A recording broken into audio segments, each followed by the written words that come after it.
guys, I'm not gonna lie to you.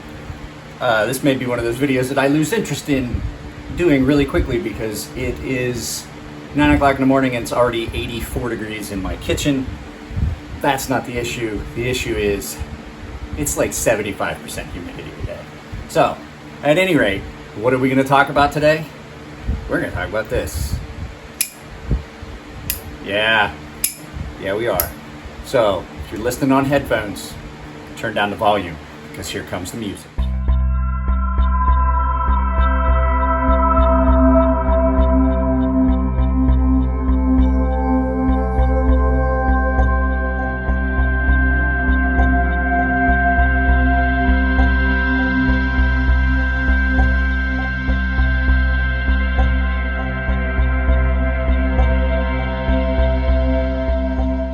So guys, what is this? Well, if you saw the title, you know that this I have titled as the Martyr / Medusa. And the reason being is this is a knife made by Heretic Knives, which is TJ Marfione, which is Tony Jr. from the Marfione family, Tony's son. And he's struck out on his own, started making his own knives, and this is one that I've always liked. This, the Martyr / Medusa, has always been a design that I liked, whether it be the auto version or the flipper version. They're both great. I almost picked one of these up at Blade West. No, I'm sorry, Cali Custom Show, I believe.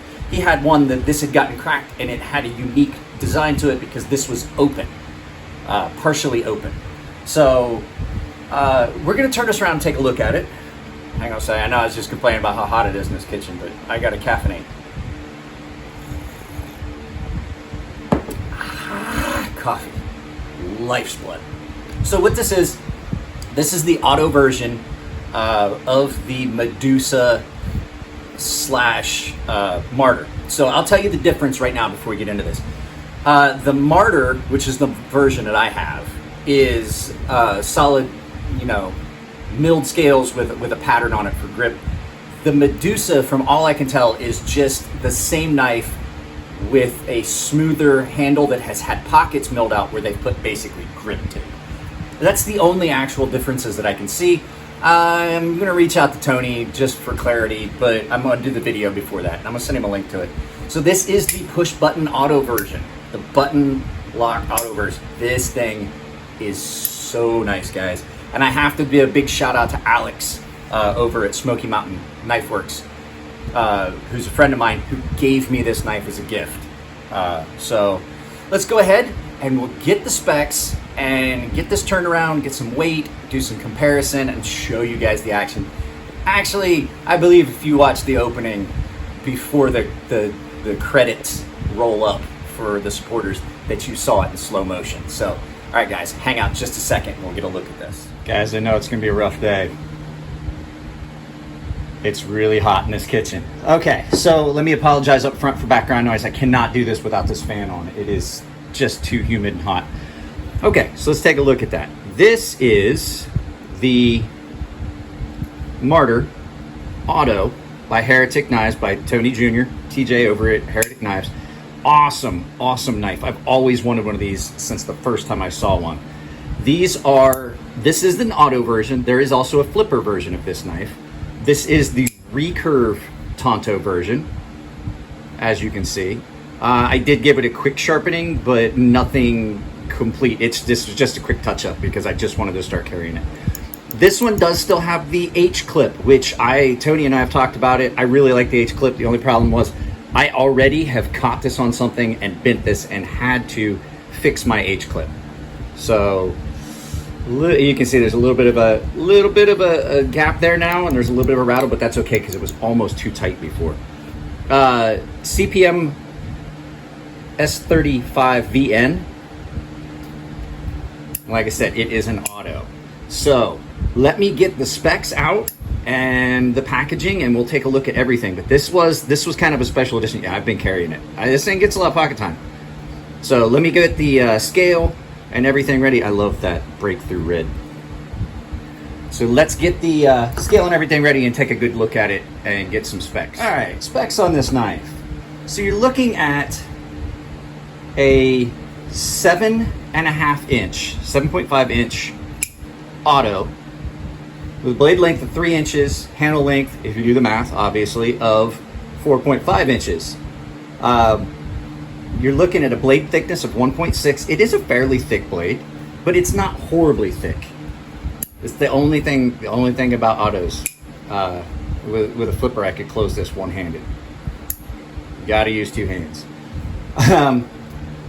So you're looking at an overall weight of 5.1 ounces, but we're gonna go ahead and weigh it because there's, sometimes there's differences. So, and plus I can give it to you in grams for those of you guys that don't use freedom units. So it says 5.1. This is probably gonna tell me it's right at 5. Yeah, 5 ounces. Real close. Let's look at that in grams so you don't have to do a conversion. 141 grams. So it's not a super light knife, but it's also not real heavy. The blade on this is fairly broad. And it comes down, it is a little thick behind the edge. That would be my only thing I would say, is it's a little thick behind the edge right here. But everything else about it is great. If you like lanyards, you got a lanyard hole. I'm not a big fan of lanyards and lanyard holes, but I will say that this is not as intrusive as some of the others. It doesn't change the overall shape or feel of the knife in hand. Pocket clip. Now, I am a fan of this H clip. I do like it. It is a pocket clip. It's basically like a double, it's just basically like a double wire loop clip. And you would look at it and think, oh, that's going to be uncomfortable. It is not. It really is not uncomfortable in hand. It gives you kind of that deep carry profile. I know that there's a bunch of people like, oh, I wish it just came a little further down. Well, you know my opinion on deep carry. If you're using it, if it's just because you like it for a specific comfort in pocket, that's fine. But if you're trying to say, oh, I like deep carry so you can't tell that I got a knife in my pocket, you're completely out of your mind, because everybody knows what a knife clip looks like these days. The finish on this is great. This is, I'm not exactly sure how they did this. I would imagine that this was a Cerakote of some sorts that was done, or a ceramic coating. Backspacer has all been done in the black. The blade has been done black, and it seems to be holding up fairly well. It does have some scratching and shine to it, but the fact is I can always refinish this blade if I want to, but I don't think I will. It is serialized. This is number 626. And this is a US made knife, guys. This is another one of those companies that I keep forgetting to leave on the list of knives that are great. So this knife is a Blade Show special. So let's go ahead and just so much fun. I just can't. And the action, watch this, guys. The action on it is, if you're not holding on to it good, it'll try to come out of your hand. It has got just the right amount of power behind that spring, I mean. There's times where you get these autos that are just so strong. ProTech is famous for it. That like I've had a ProTech come out of my hand. This is just about the right amount of force, and it's a button lock or plunge lock. So there we go. Gorgeous, gorgeous. And I love this knife. Love this knife. So let's look at the packaging. So it comes packaged really nice. Like you see, it's Blade Show West, breakthrough red folder, made in the USA. Packaging really similar to what you see on his father's stuff. I mean, the way it's packaged and everything is real similar. Caution, sharp edge. It comes in a Ziploc when you get it with some desiccant in it. Comes with a Heretic's knives pouch, which, guys, when I get knives that I really like, I keep the packaging. So I have a drawer full of packaging. It drives my wife nuts. We could be using it for other things. Business card with Tony's information on it, TJ's information. So packaged well. I like good packaging on knives that I'm gonna keep. I wouldn't mind if they went a little bit more green with maybe some less, some less use of resources, but it does come out. The packaging is great. So this knife is a knife that you could carry for EDC and things like that, if you really wanted to. This is more like a novelty for me.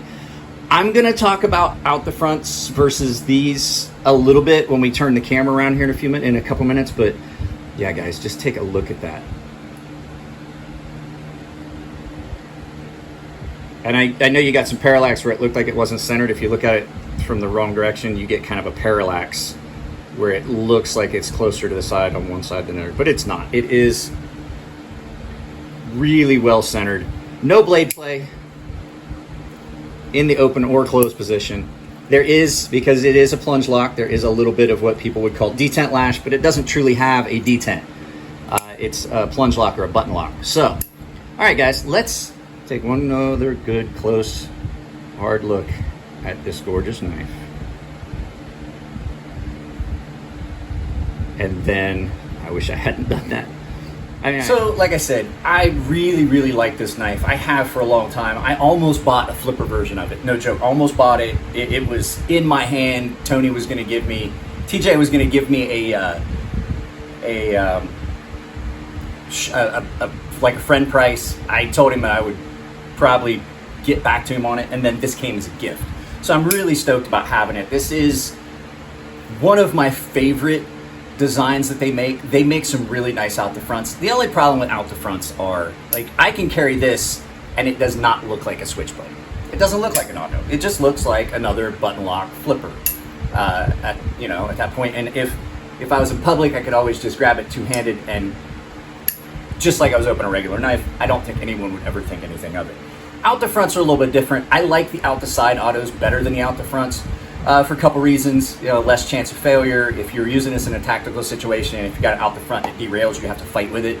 With this, if you miss your first chance of deployment and then you slide off, like say that was a person, you would, way to ruin your packaging. You would, you basically wouldn't have to do anything. So that's the difference for me for out the fronts versus out the side autos. But no, this is a great knife. And like I said, TJ is one of those guys at a knife show that Nico has to come and get me. Like, we'll go film places, and then there's a handful of tables that if I see these people at shows, you can pretty much bank that I'm going to be at their table for a good chunk of that day. I'll film the stuff I want to film, and then, I'll be at... And TJ's one of those guys. So the Heretic Knives table, the Chris Reeve Knives table, if Aaron Frederick is at a show, it's pretty much a lock that I'm going to be hanging out at his table. Brad Nadeau, I like Brad Nadeau. I talked to him a few times at the USN show in Vegas. And those are just guys that I really enjoy talking to, not necessarily filming even, but just talking to on, about knives and things like that. Or just general BS. So I'm really happy I finally have one of Tony's knives. Or TJ's knives, I'm sorry. I still need to get one. Just to support them. I need to actually buy a knife from them, but I don't have the money right now. So, but these knives are great, and this is another one of those American knife companies. So you got Microtech, you got Heretic, you've got some other companies that I've mentioned a bunch of times. I'm not going to try and get into the list, but those are American-made companies that are doing it and doing it well, and they're not. These aren't your budget knives. These are $350, $400 knives. But you're also getting what you pay for, as opposed to some other companies, American companies that I've seen, where you get, not even gonna pull any punches. You buy a Spyderco knife. They're an American company. Their stuff's not very much of it's made here. They do still make stuff here in the States. But if you buy a $300 knife through Spyderco, 9 times out of 10, when I see them in hand, I'm like, I'm not seeing the quality for what I'm paying. When you get one of these, or a Microtech, or Sharp by Design, when he makes ones in house, you pay a premium, but you're getting a quality product. I have never seen one of their knives. I've had a bunch of them come in for sharpening. I've handled a ton of them at shows. I've handled a bunch of them that other people own. Never seen a bad one. It's not like I've seen a lemon. And a lot of that's because TJ is really proud of what he does, and he's really good at it. And it comes through what he's passionate about, how his product represents his company. So, and I think a lot of times that's been lost. Your product or your service, that's what the public sees most of the time. And so, You know, it's nice to see that in a business owner. So with all that being said, guys, Heretic Knives, one of my favorite knife companies. It's just, I've never done a video about a Heretic because I've never really had one that was in a condition that I wanted to do a video about, because they get used. Heretic knives get used. When you get one of these, they get used a lot. A lot of times they come in fairly beat up condition. And the other reason is I was going to do a video when I owned one. And now I do. So there you go, guys. I'm gonna put some stuff in the corners. You will see down below that now I have been authorized by YouTube to do a beta test of something they call applause. I know a lot of you guys do super chats when we're in live feeds, but now there's a thing down there, it's called applause, which is basically super chat for videos that are pre-recorded. And you can do super chat in a live premiere, you can do super chat in a live feed, but you couldn't do it until now in a pre-recorded video. So that's an option that has been added. I'm beta testing it for YouTube. The money all comes to me. So if you guys would like to support the channel but not necessarily become a member with a monthly subscription, if you like a video, just hit the applause button. It lets me know that that's a content you guys really like, and it helps support the channel. So without any further ado, guys, I love you all. Take it easy. It's hot if you're here in Southern California. Take care of yourselves. Be safe. And I will talk to you in the next video. Let's see if this works. It doesn't. I'll be back around.